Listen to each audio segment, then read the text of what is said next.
What's holding you back? Holding you back from touching the sky? What's holding you back? You gotta fly like an eagle and go high. What's holding you back? Holding you back from touching the sky? Oh, holding you back. You finally gotta reach for the sky.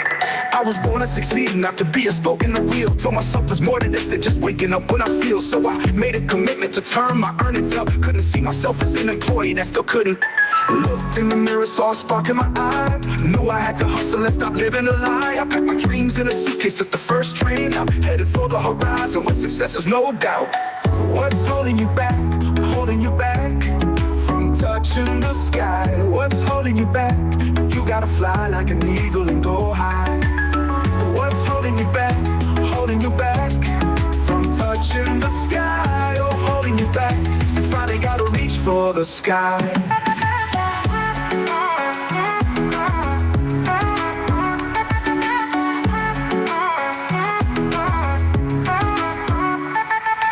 Stumbling blocks and they say it's fate. When you burn with passion, won't be swayed. Every mountain, every mile, cover them all with a smile. Greetings and welcome to another edition of What's Holding You Back.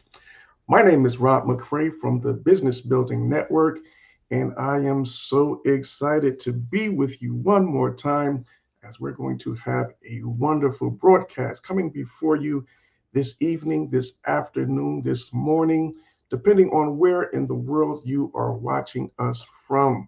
So please, as you are jumping on board, please leave us a comment, leave us a like, and also don't forget to subscribe to our new YouTube channel here. Yes, we're going to have a very, very important conversation in regards to a very urgent matter that we need to discuss and bring forth some clarity in. And it is something that is going to impact and affect each and every one of us. So that is why it is of extreme importance that I relay this information to you. And that is another reason why we were unable to come before you last week, because I had to do some more research and get a better understanding of this particular topic and conversation before I can bring it to you. So that is the reason why we were not on air last week. My apologies for that, but we're going to be sure to try to make it up to you today. So yes, we're going to be talking about, are we on the brink of watching the US dollar collapse? And this is very important because the US dollar is a global economy, or global money, I should say, and it will affect and impact the economy worldwide. So this is why it is very important that we have this conversation and that I share this information with you. And I hope that I can bring some clarity as to what's really going on and what's going to be happening in the coming weeks, months, and years ahead. So that's going to be our topic of discussion for today. So strap yourself in, take down some notes, and we're going to get into it in just a bit. But just want to do a brief recap from our last encounter, which I stated was not last week, but the week before that. We had another awesome time as we talked about rent control and when will we see housing become more affordable. So it was a two-part series. The past week we talked about rental incomes, and the week before that we spoke about single family homes as to when those properties will become more affordable, excuse me. So if you missed any one of those live broadcasts, please go back and review it. It was a great experience and a wealth of information that was shared. And I'm sure you will be able to find some great benefits from those discussions in which we had. But today is a new day and a new topic. And this one is of the utmost importance. So we're just going to go over that and we want to have a discussion about it. I'm going to share a lot of information with you. So I'm going to slow it down. I want to make sure that you are able to grasp this information, to really have an understanding of what the dollar is and how it's going to be impacted in the future times ahead of us. So let us get into it. So, as we always like to do here on What's Holding You Back, we always like to start off the program by having a word of inspiration or an inspirational quote that pertains to our particular subject matter. And today, our inspirational quote comes from Will Rogers, and it states, "Too many people spend money they haven't earned to buy things they don't want, to impress people they don't like." Hmm, interesting. Yes. And this quote here summarizes the position that the US and its citizens are currently in, spending more money than we actually have to buy things that we may not necessarily want. And that's going to lead to bigger and better problems in going forward. And that is why the United States has accumulated so much debt and they have really put themselves in a bad position. And, the people that live in the United States, we are guilty of doing this as well. We have amassed so much debt within ourselves. So it's going to make it very hard for us to come out of these financial crises because we have so much debt running against us. So it's going to be an uphill battle to try to climb out of these debts that we have put ourselves into. All right, so we have one of our guests jumping on. Wonder Woman. That is Sister Christine. Blessings, Christine. So good to see you. Can't wait for your much anticipated return here to What's Holding You Back. So, blessings, my sis. And so good to see you with us.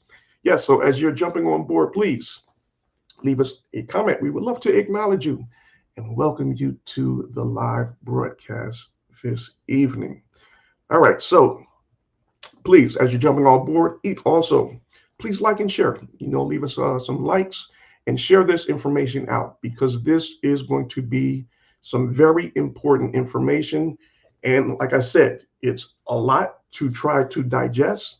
So you may not fully comprehend it the first time we go around with it, but you will always have it at your disposal to go back and watch it again and again until you get a better understanding of what it is that we are speaking about. Smoky Bones, my brother, James Jones. Good to see you, brother. Always a pleasure to have you in the building with us. Yes, so we are going to get into our discussion as of right now. Okay, so let me just bring up my slides and let's get into it. All right, so first things first.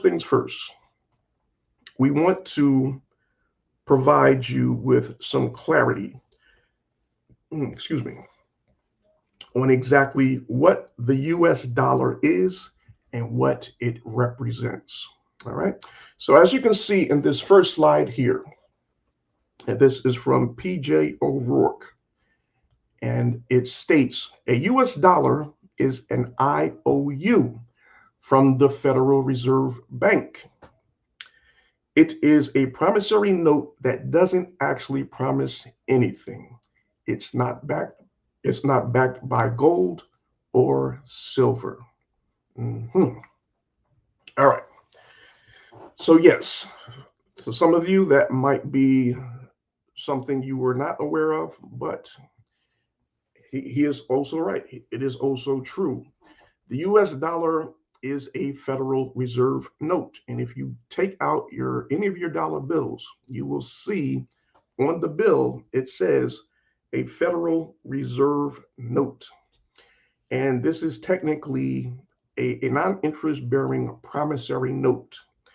It represents a promise to the U.S. government to honor the note as legal tender for all debts, public and private, backed by collateral assets held by the Federal Reserve Bank. All right. So when you hear that word, collateral assets, your question should be, well, what is the collateral asset? And it is a treasury bond. But before we get into that, I want to make this clear, right? So the US dollar is looked at as a debt, right? They're talking about, from speaking of other foreign countries, it is it's a global money, global how do I say it? It is the it is the money used globally to do transfers and trade. So in order to buy goods from another country, you have to use the US dollar. But I'm getting ahead of myself, so we'll come back to that. All right, so the US dollar is just a promissory note, all right? And the collateral in buying the US dollar are the treasury bonds. All right, so what is a treasury bond? A treasury bond is a long-term, highly secured debt securities issued by the United States Department of the Treasury with 20 or 30 years until it fully matures. Now, there's different variations of that. Some mature a little earlier and some can mature later. It all depends on what type of bond you are purchasing, right? So when you purchase a bond, it's like you're loaning the government money, right?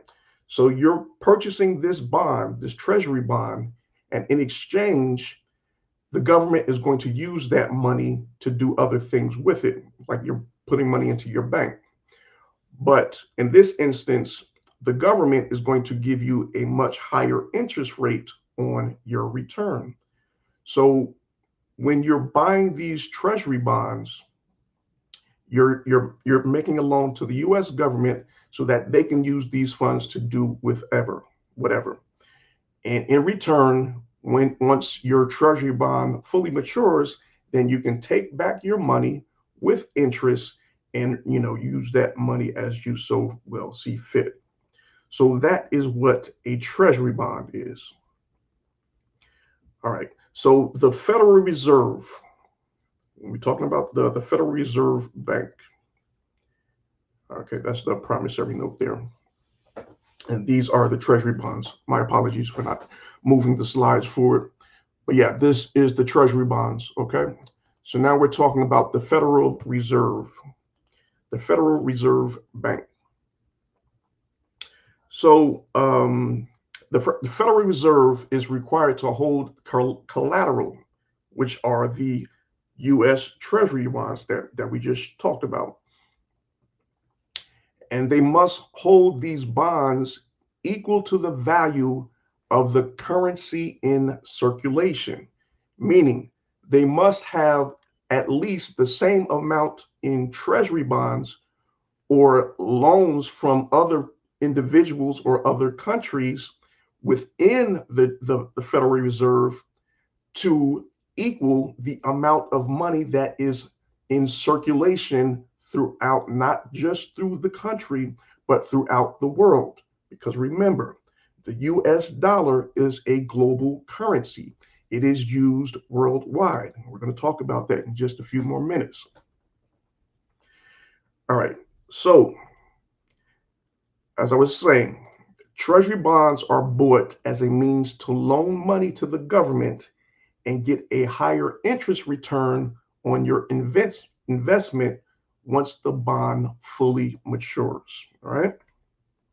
So, me myself, I own a couple of treasury bonds, and this is just a form of me loaning money to the government so that when my bonds mature, I can get back my money with interest because I made those investment into these treasury bonds. But for foreign countries, since the US dollar is recognized globally as the global currency, the dollar is used to purchase goods from all across the country, not just from US purchases, but a vast majority of the countries use the US dollar to make purchases of other goods and commodities. So, for instance, let's say China wants to buy oil from, let's say, Saudi Arabia, right? Oil is one of the biggest exports from Saudi Arabia.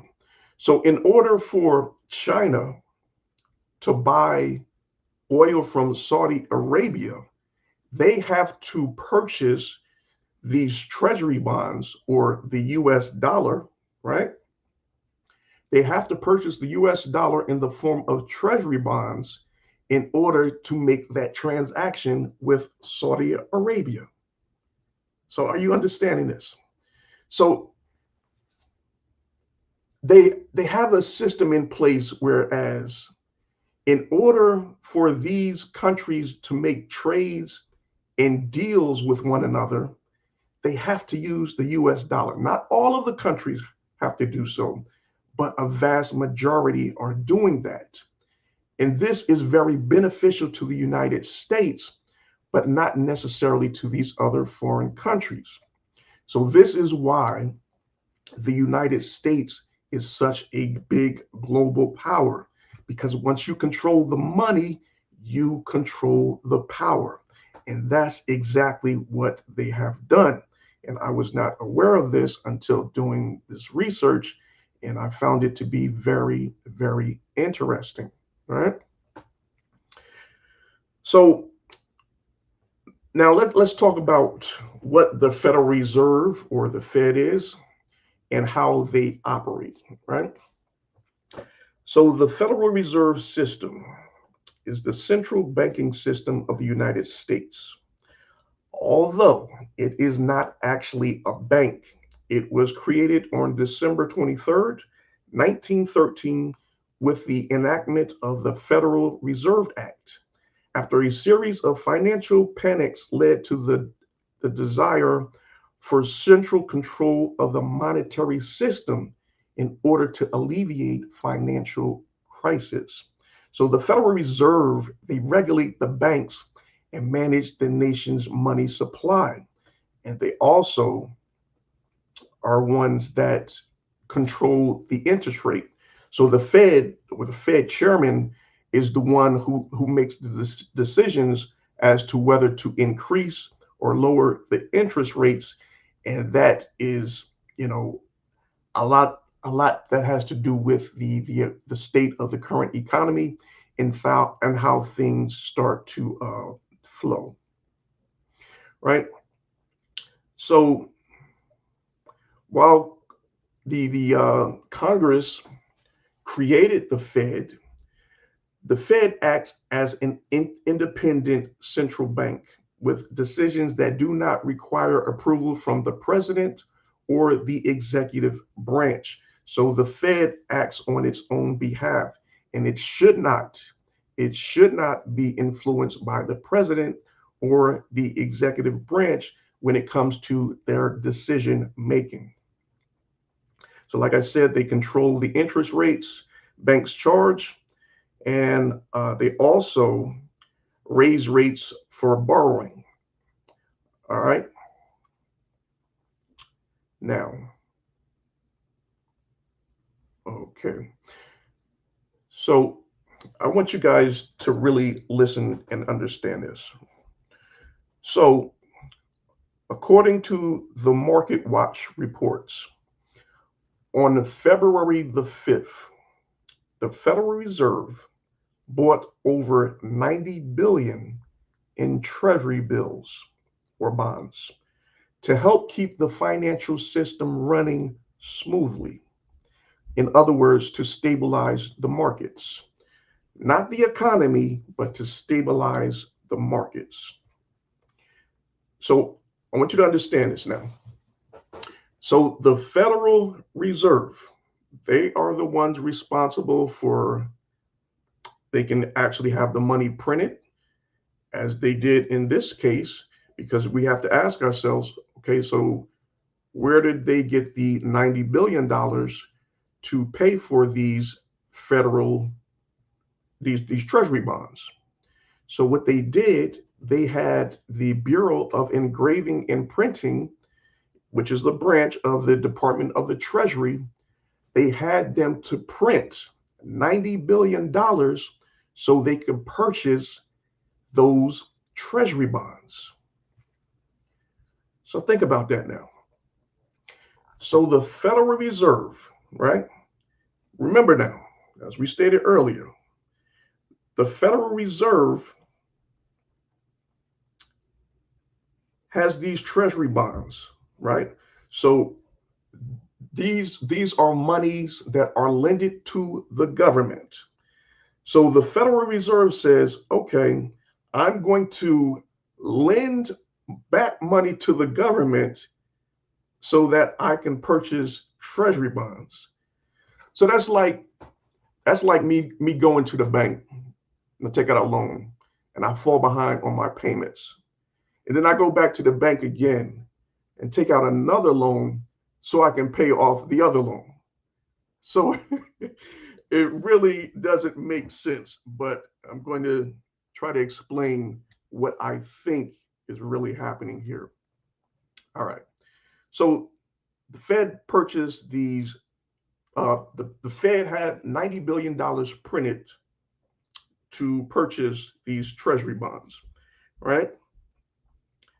So that they can stabilize the markets, not the economy, not to put money in the hands of the people, the citizens of the United States.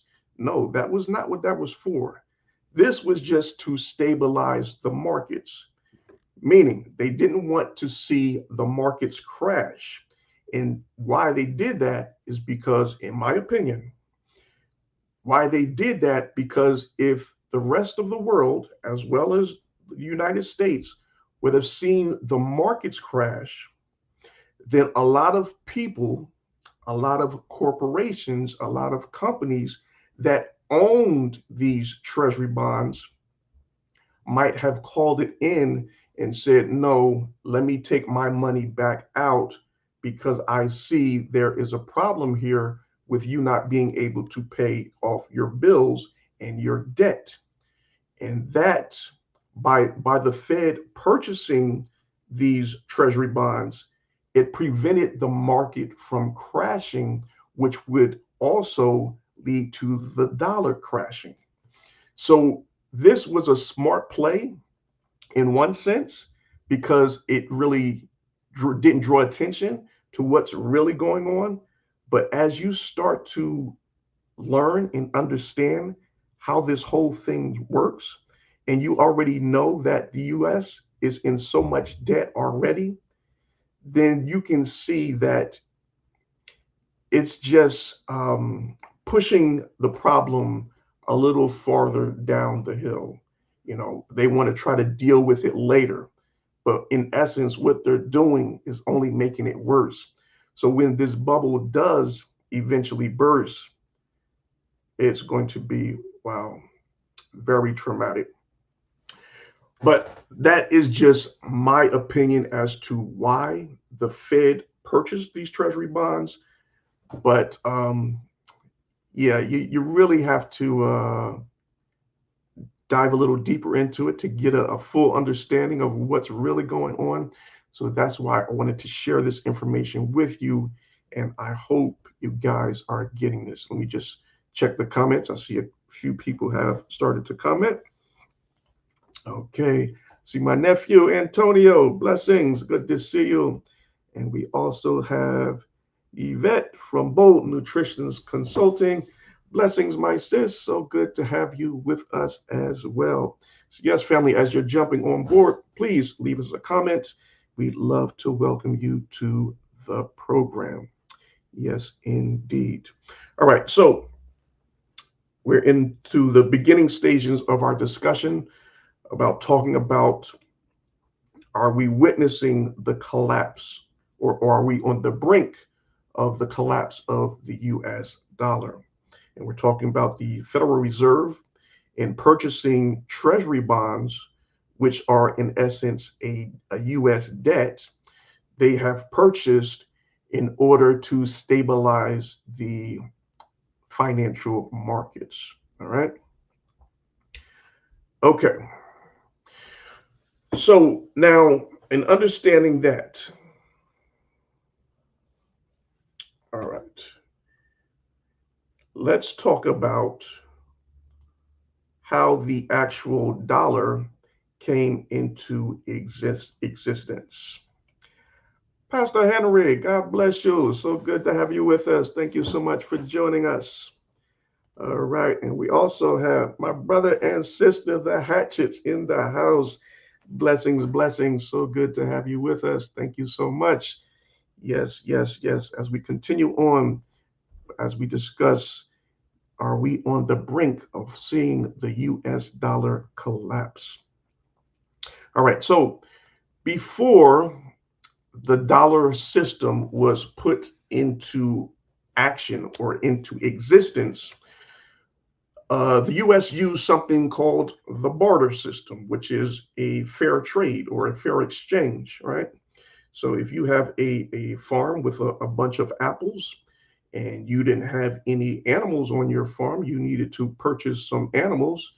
So then you would go to someone who had a farm of chickens, so, and you would go to them with your bushel of apples and say, okay, I'm willing to trade you my apples for your chicken.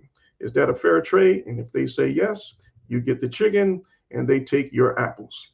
So that was the barter system and how that started to work. And one of the first systems when it comes to exchanging goods. And then after we moved away from the barter system, there were other forms of currency that were put in order.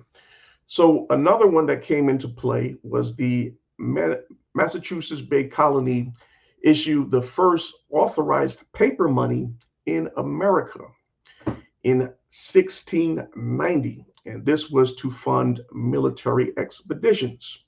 And later on, Benjamin Franklin, I'm sure you all know of him, he significantly advanced American currency by printing notes for various colonies, introducing nature print security features to combat counterfeiting. And the first government issued paper money meant for worldwide circulation did not appear until the Civil War, which happened in 1861. So then we transition to another form of currency. And this was when the gold certificates came about, right? So the US gold certificates were authorized by Congress on March 3rd, 1863, and first issued to the public in November of 1865. And they were designed to circulate as currency backed by physical gold, which was held in the Treasury. And they primarily served banks until 1882, when they became payable to the bearer, and they circulated until 1933. But in 1933, President Theodore Roosevelt wrote an executive order which forbade private holdings of gold certificates, requiring them to be turned in. So they wanted to eliminate the gold certificates, which would eliminate the dollars being backed by gold. Right, so originally, U.S. banknotes were promissory notes that could be redeemed for a specific amount of gold or silver. Since the removal of the gold standard, the dollar was transitioned into a fiat money, meaning its value is no longer backed by a physical commodity, but rather by the full faith and credit of the U.S. government. So each bill contains the inscriptions. This note is legal tender for all debts, public and private. And if you look on your bills, you will see that little small writing as well. And this serves as the government's promise that the note must be accepted and honored as valid currency. Notice I keep emphasizing note, and there's a reason to the madness. So, a gold certificate is a paper note or bill issued by the United States government that represents a specified claim for a particular dollar value of gold or a gold bullion deposited in the United States Treasury.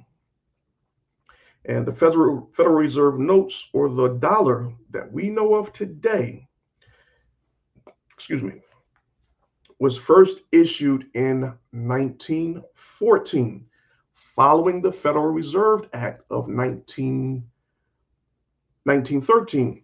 And these notes, which now make up nearly all the US currency in circulation, were introduced to create a more flexible and centrally controlled and secure currency system, replacing various other forms of banknotes. And this explains the evolution of the currency in which we know of as today. Now that we have a pretty basic understanding and principles of how the dollar originated, now we're going to go into what's going on with the US dollar and why we are seeing so much talk about, is there a financial crisis going on where the dollar is on the brink of going into a collapse?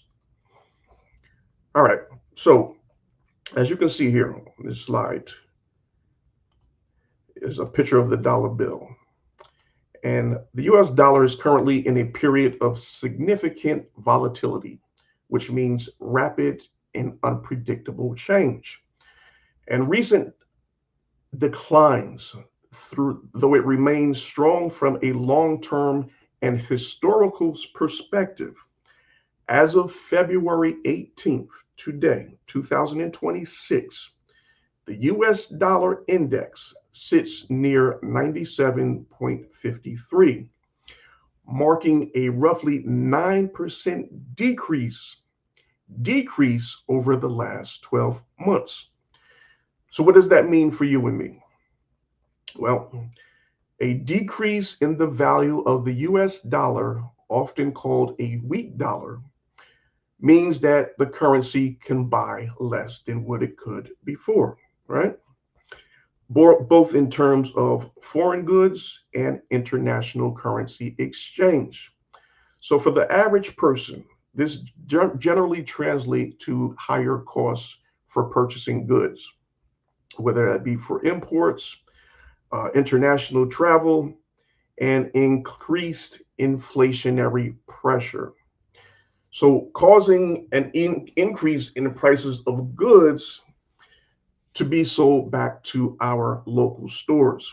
So if you are one that says, well, I don't purchase anything from foreign, so how is this going to impact me? Well, of course it's going to impact you, because a lot of the goods that we receive here in the US are imported from other countries. So when the dollar is weakened or it doesn't have as much value, then we have to spend more of the US dollar to purchase goods from other countries. And then when the goods get to the United States here, of course, the wholesaler or the buyer of those goods has to put an increase on price to sell back to you, the consumer, in order to retain their profit margins. So that is how the lowering or decreasing of the US dollar is going to impact us all. All right. So here in this slide, you see Ray Dalio. I don't know if you've heard of him, but he is an American billionaire and investment strategist. And he states that the monetary order is breaking down. Um, and he says that if the dollar collapses, 24 million of government employees will have to lose their jobs because the government will not have money to pay them. So when we talk about government employees, we're talking about our police force, our fire department, your postal service, your teachers, your nurses, your doctors, air traffic controllers, TSA and people that work in the airport, your food inspectors, the IRS, public defendants, civil engineers, so on and so forth. So can you imagine being in a place where these people are no longer going to work because they're not going to be getting paid? They're not going to be compensated for their time. So it's going to create mass chaos and hysteria. And it's going to put us in a really bad position. And, you know, this can really be something that can lead to a snowball effect, with that snowball rolling downhill. And as it continues to go on, it's just going to have a negative effect on each and everything in parts of our lives. So these are just some of the things that we need to take into consideration as we talk about what could happen if the value of the dollar continues to decrease, and if it does actually crash, right? All right. So as I stated earlier, a vast majority of commodities, foreign and domestic, are traded in US dollar, such as oil, gold, agriculture, so on and so forth.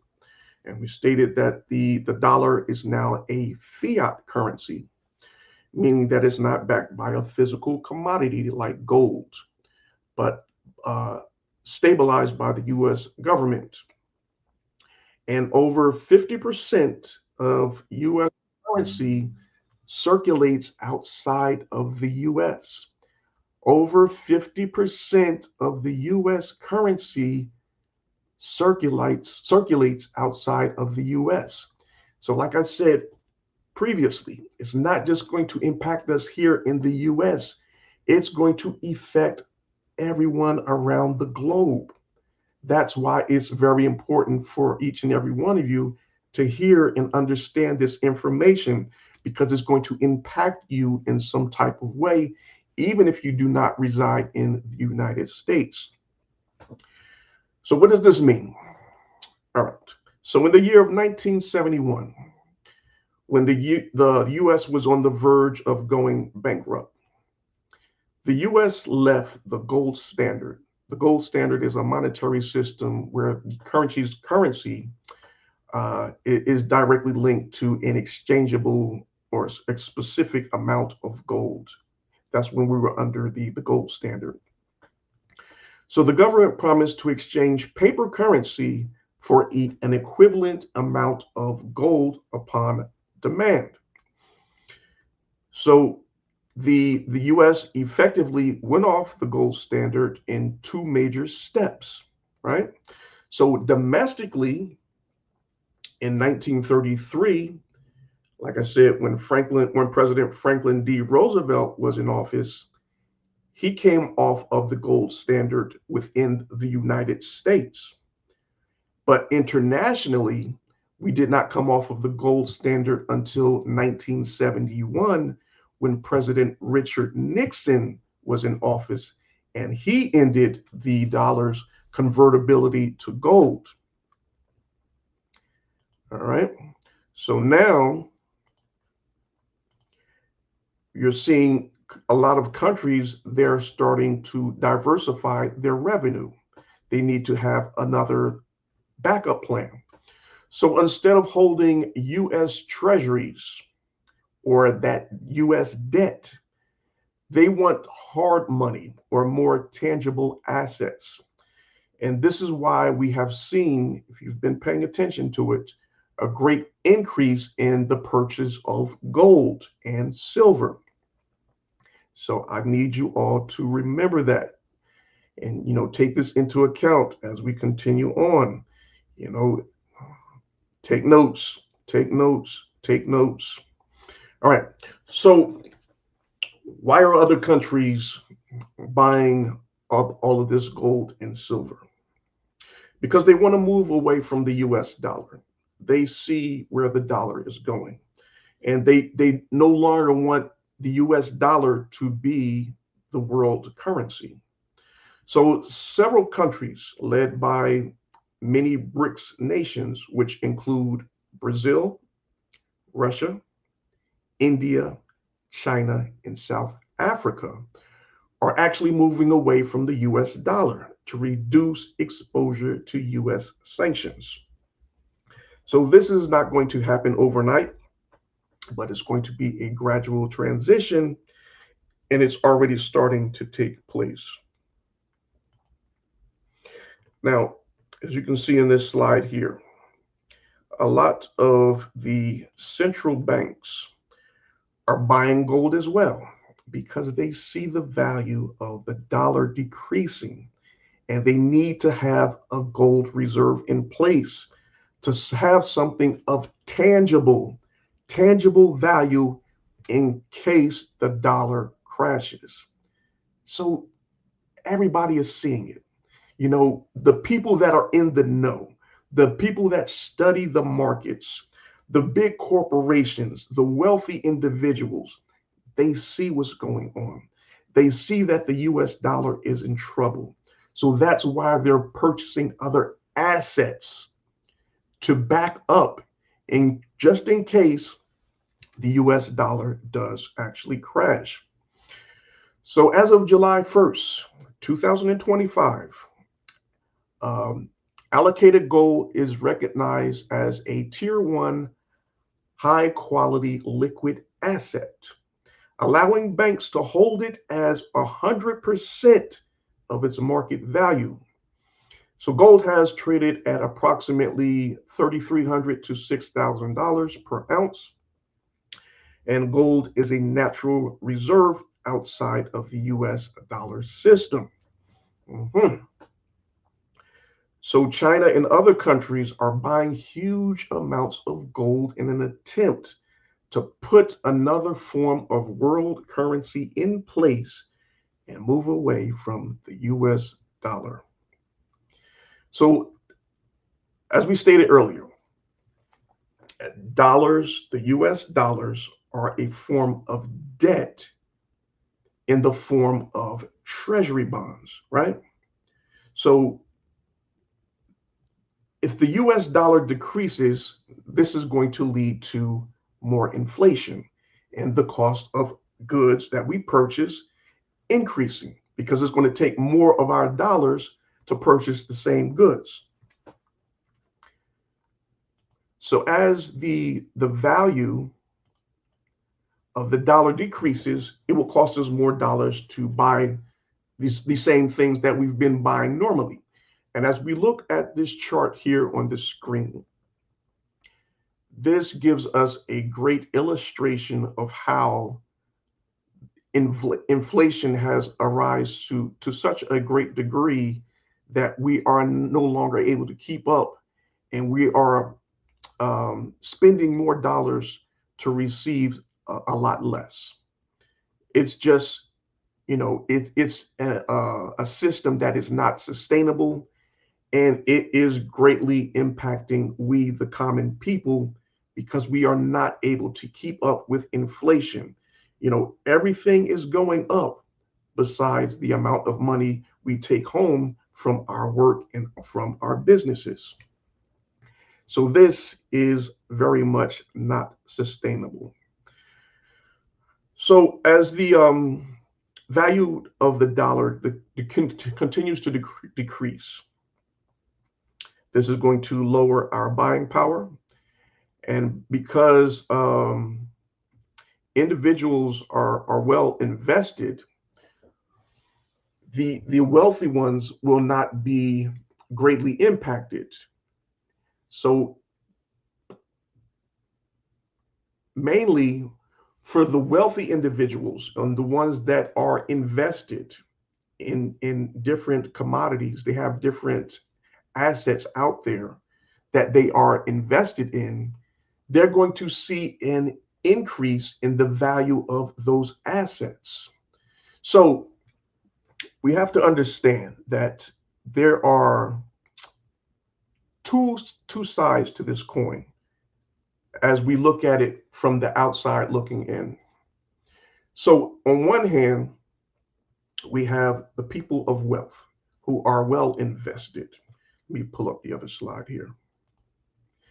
As we're talking about who might be in favor of seeing the US dollar collapse or continue to decrease. And we're talking about people of wealth who are well invested.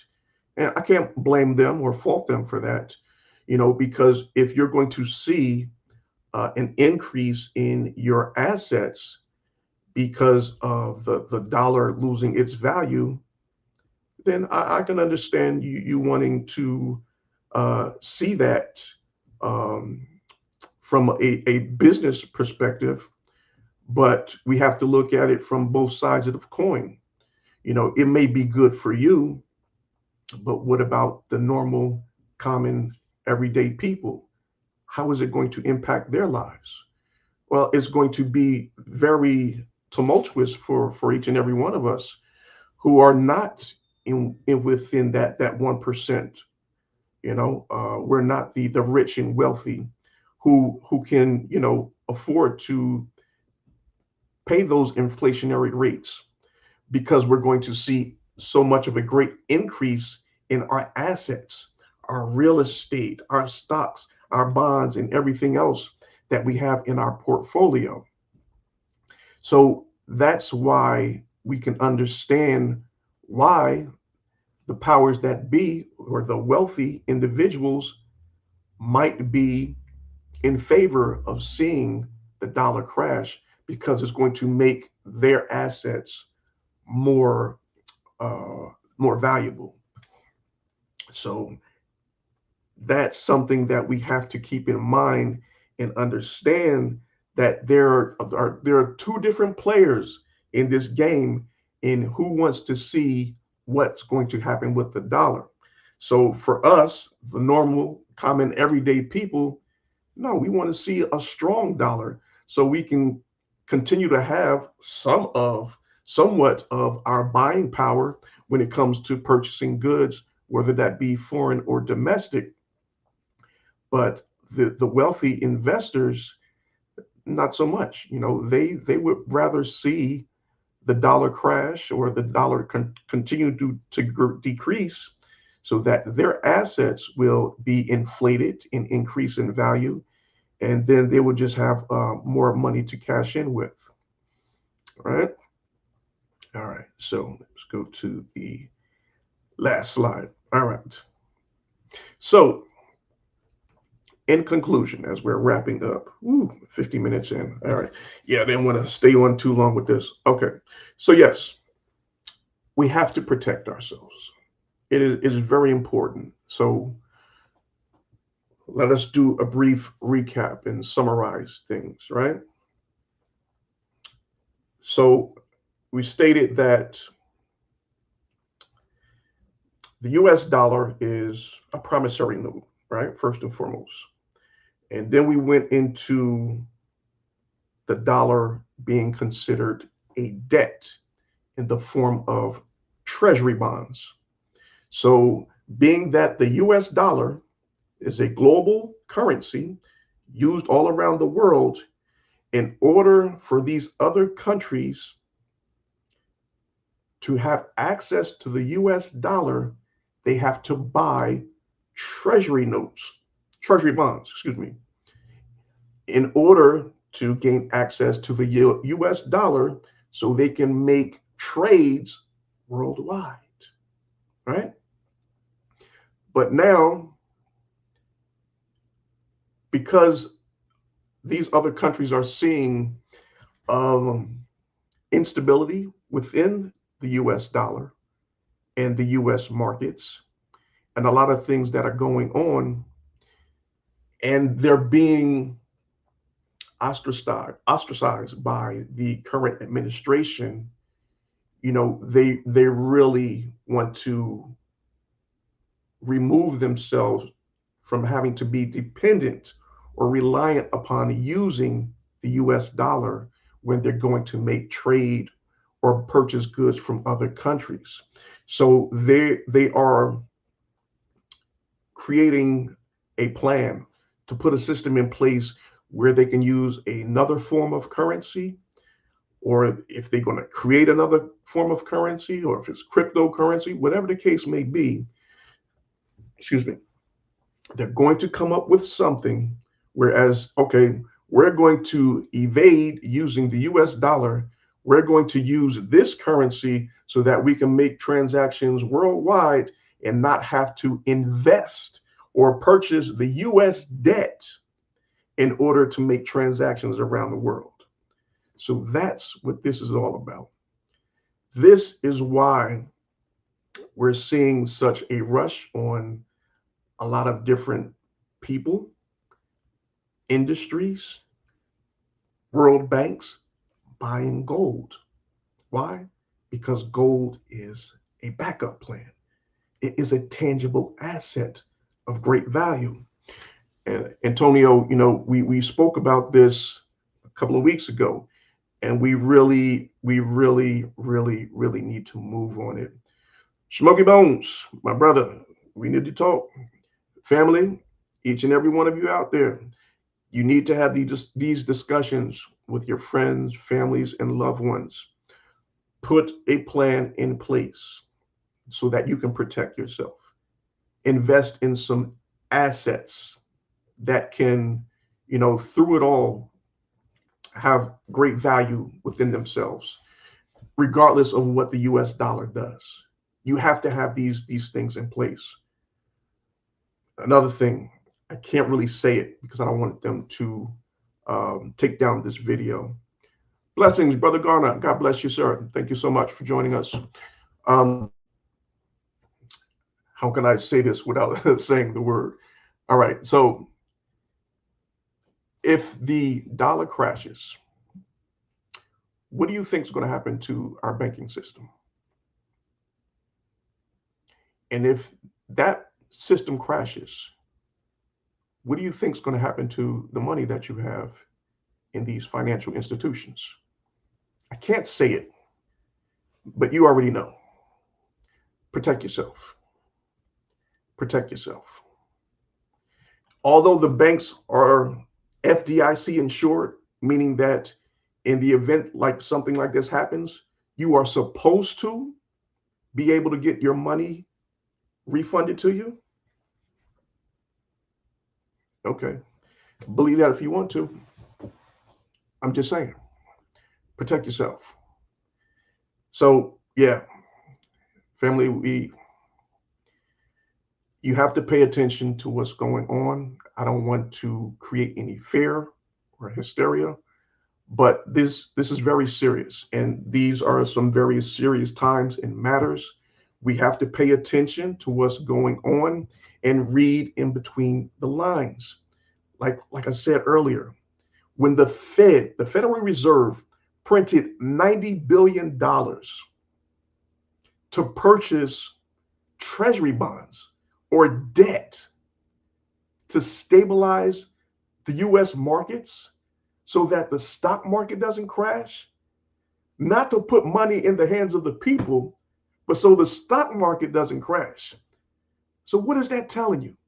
They're just manipulating the markets so that you don't see it, so that you don't react, and you don't start pulling out all of your money. That's what it's about. Protect yourselves. So family, we have to close it out. I am well over time, but I just wanted to thank each and every one of you for joining us. Please share this out. This is some information that each and every one of us needs to hear. And if you did not completely grasp it, watch it as many times as you need to do. I'm also going to include some other video links of some other gentlemen that did a great job in explaining these things so that I can have a better understanding for myself. And I just want you to have that for yourself as well. I'm going to include that in the description box of the video. So come on over to the YouTube channel and just access those videos over here at What's Holding You Back Now. So please, if you have not already done so, be sure to subscribe to our YouTube channel. As you can see, the URL scrolling across the bottom of the page, and the YouTube channel is What's Holding You Back Now. So once again, my name is Rob McCray from the Business Building Network. Thank you so much for joining us, and we look forward to seeing you next week on our next edition of What's Holding You Back. Have a good night, everybody. Blocks and naysayers fade. When you burn with passion, won't be swayed. Every mountain, every mile, all with a smile. What's holding you back? Holding you back from touching the sky. What's holding you back? You gotta fly like an eagle and go high.